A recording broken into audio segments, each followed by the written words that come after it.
Thank you so much for the invitation, and I thank the AGA board for inviting me.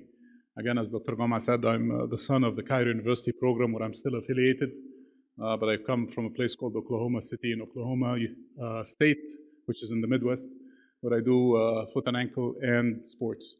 I trained at Cairo, then I went to New York, did 2 fellowships, foot and ankle and limb lengthening, and then I did a adult reconstruction and finished with a sports medicine fellowship. My practice, I established what's called the joint preservation program. I do a lot of cartilage repair, both at the hip, knee, and ankle. And today I'm gonna talk about posterior ankle and high foot arthroscopy. Can I see a show of hands who in the audience does ankle scopes? Mumtaz, excellent. Who does posterior ankle scopes? Good, so we have a good audience. So I'll try and tailor my talk to meet the basic and the advanced. So I will start by saying that ankle arthroscopy has been established as a very safe and minimally invasive procedure for most ankle and hindfoot pathologies from the back. However, and what I'm here to emphasize, as Dr. Thurman said, is the risk of complications. It has a learning curve. I don't think it's a steep learning curve, but I think if you do it confidently, you'll be able to avoid the most important complication we see, which is the incidence of neural injury. This was published in FAI in 2021, I believe, 2022, and it shows that there's almost a 4% risk of nerve injury with these procedures, and that's why you have to be very careful when you do them.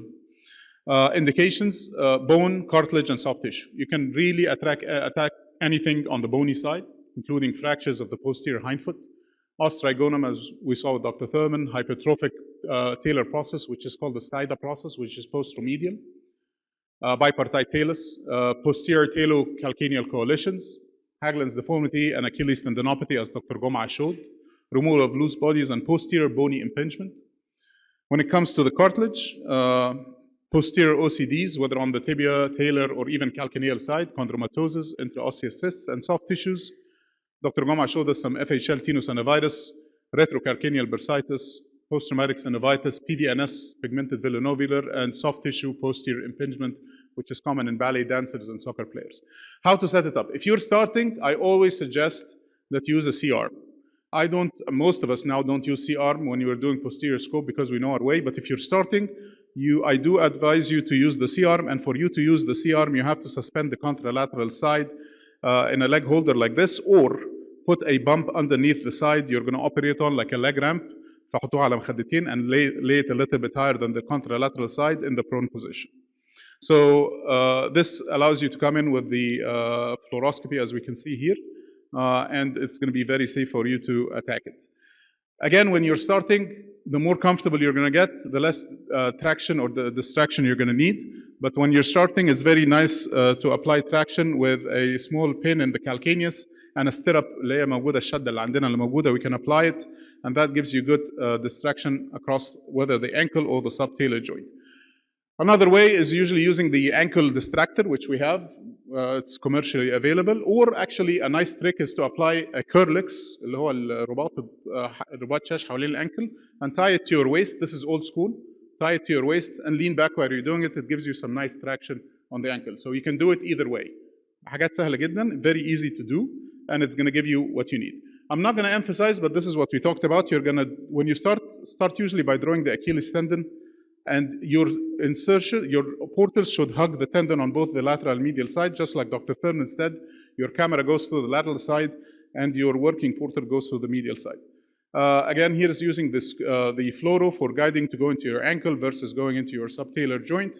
What I do want to emphasize about is when you're establishing your portals, you have to know what's called your lighthouse. When we were in training, my mentor أو أستاذي كان دايما يقول لي الفنارة بتاعتك, your lighthouse is the FHL tendon right there.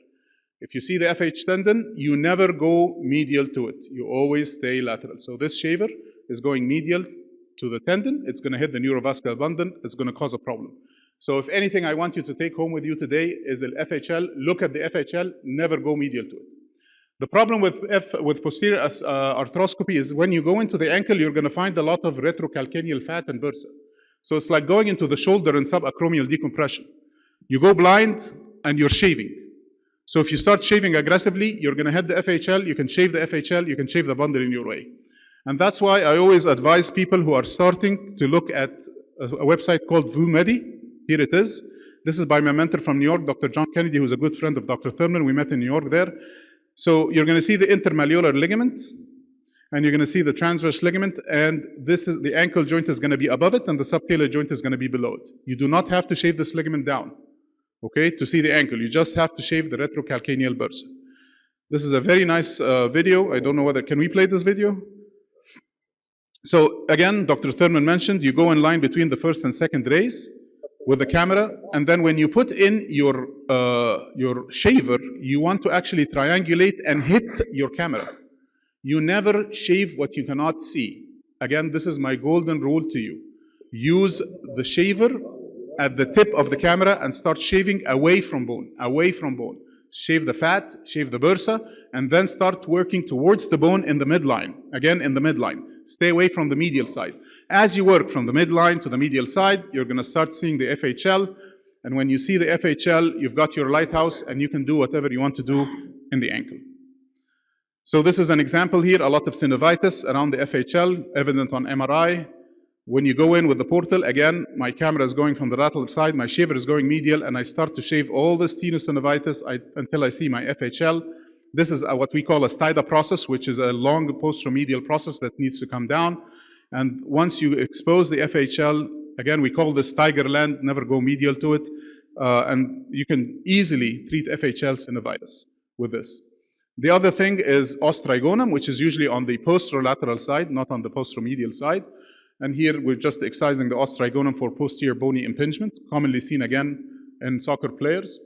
Talocalcaneal coalition resections and posterior subtalar fusions was elaborated on perfectly by Dr. Thurman. I'm not going to go there, but I think it's a very effective technique. Just be very adamant about having the right instruments, good arthroscopic curettes, microfracture burrs, so that you're able to recruit good bleeding, use biologics, and then coab the surfaces and fuse it. And this is actually a nice technique I saw where you can actually introduce bone graft instead of biologics, so you can get bone graft from the calcaneus and introduce it as dowels, plugs صغيرة, into the joint. And once you introduce the bone graft, you can actually get more compression and correct any malalignment. Dr. Goma alluded to the insertion Achilles tendinitis and the Haglund's exostosis, which I think is also very nice. So you're coming out with a needle. This is how you do it. Under fluoroscopic guidance, you put a K-wire. The K-wire exits in front of the Haglund's. You shave the Haglund's down. You see the FHL. And then if you want to do an FHL transfer, this was published by one of our very good and close friends in the Egyptian Foot and Ankle Society, Dr. Nasif, where you can actually, again, identify the FHL. You harvest the FHL, tag it with a suture, pull it outside from the proximal portal, and then insert it into the calcaneus to augment your Achilles. Debriding the Achilles with an endoscope is very controversial. I will tell you that most of the degeneration is intrasubstance in the Achilles. So there's a lot of debate of whether endoscopic Achilles debridement is as effective as peroneal and posterior tibial tendon debridement like Dr. Goma showed. But I think definitely there's minimal role to it if the MRI shows that you have more bursitis or retrocalcaneal inflammation rather than intrasubstance inflammation of the tendon. I made this very brief to give us a chance to elaborate and make sure that we have enough time. But I think the posterior ankle and hindfoot arthroscopy is an excellent, safe, and effective method for treating various pathology of the ankle and hindfoot, including bone, cartilage, and soft tissue.